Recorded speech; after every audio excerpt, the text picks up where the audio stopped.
we all made the decision that no, the Fallen needs to arrive the at Prime the is midpoint. gone, exactly, Yeah. then the Fallen arrives. Yep.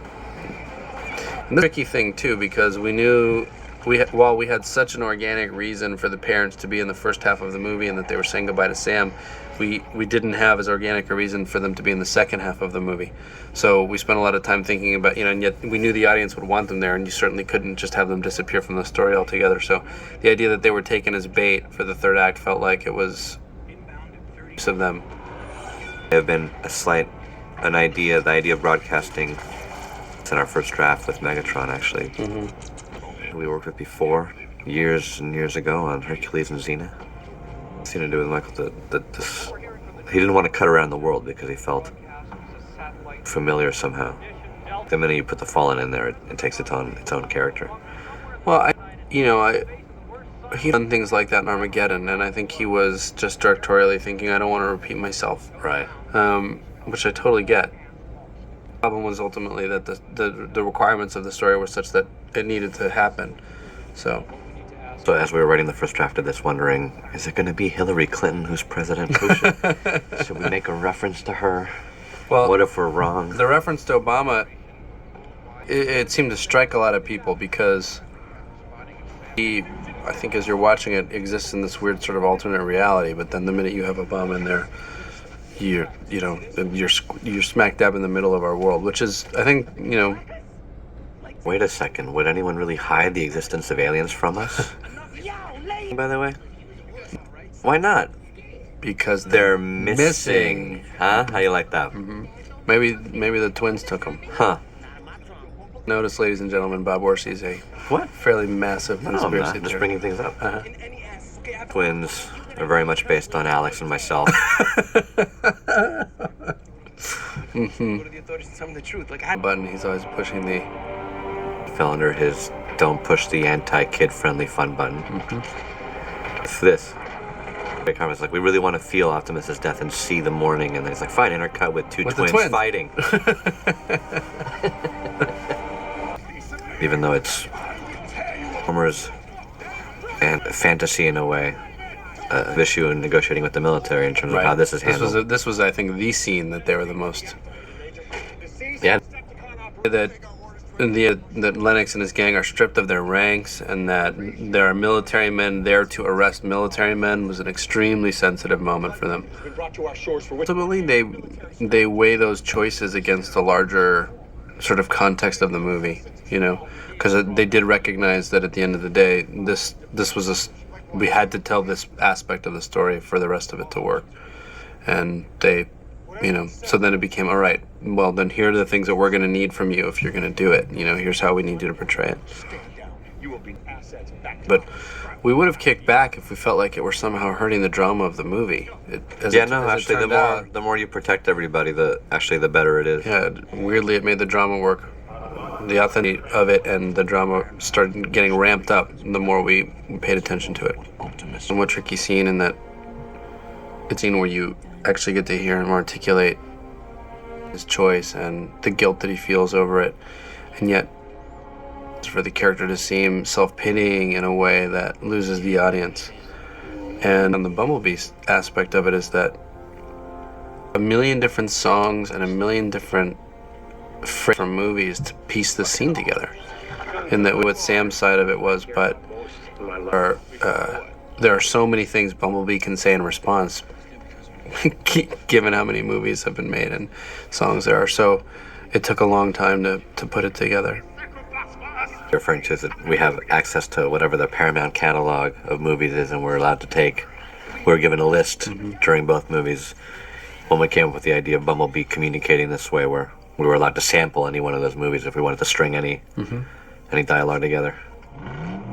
The choice to make Bumblebee communicate through the radio came out of E.T. for how emotional the scenes were between Elliot and E.T. because he didn't emotion somehow. It amplified the boy's need to communicate with a child and how so much of their relationship was two subconsciouses talking or something. It was very powerful. And it was also born of the practical need that the first movie, we wanted it structured as a mystery for an hour, so that by the time the Transformers arrived, you really were hungry for them and believed it. Right. So Bumblebee couldn't just come out and tell him everything. So Bumblebee couldn't come out and tell him everything, exactly. So him to slowly because we came to that idea kind of early on. I'm trying to remember. I think we were just like, what if he went right back to do the right thing? Remember? That's right. That's right. That's what if he's working at Sal's. He quit Transformers and he went right back to do the right thing. That's right. He was back at Sal's Pizzeria. Well, deli in Brooklyn. I think a lot of the people who are working there are actual employees of this deli. Turturro, who I loved his energy in the first movie, and his humor, and his obsessive, compulsive mind set on finding and learning everything he can about aliens.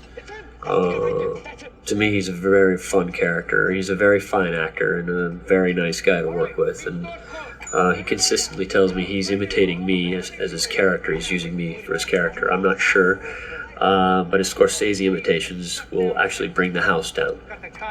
The fact that he's playing a character who is disgruntled, that he was screwed over, that all he cared about was protecting our country, and he is on in this movie is that line that he says, "One man alone, betrayed by the country he loves." It's just obsessive that it makes him funny, and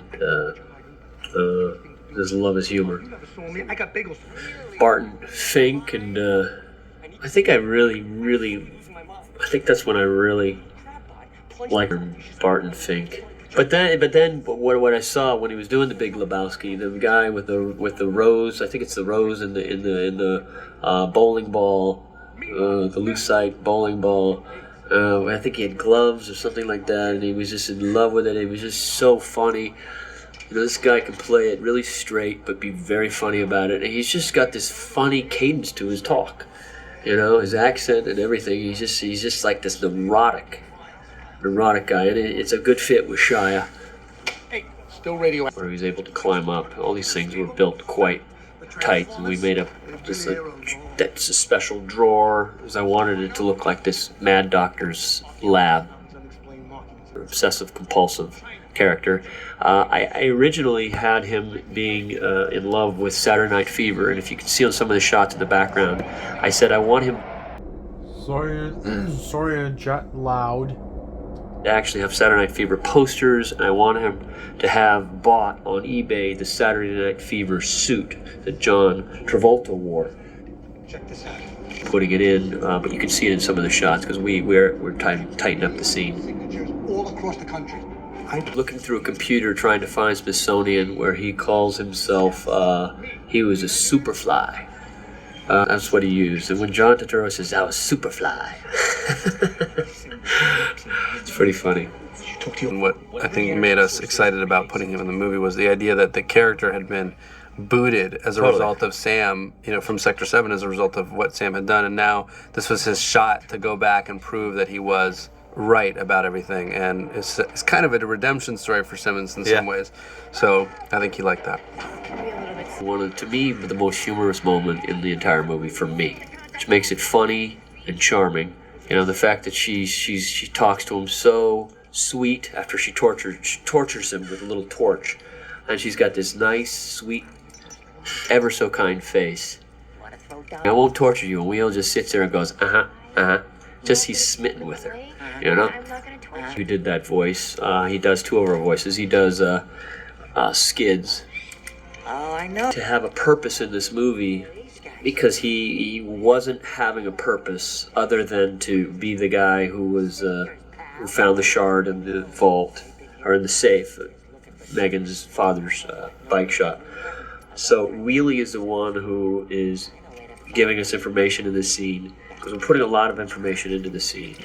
And Wheelie is the one who gives us our next location, that moves us to the next scene and tells us about the Seekers, and he knows where to find them. Space Museum. Ideas, and this was one of his ideas. He wanted these pants. I didn't even know that the wardrobe built him these pants that are breakaway with Velcro, where he undoes it at the Smithsonian.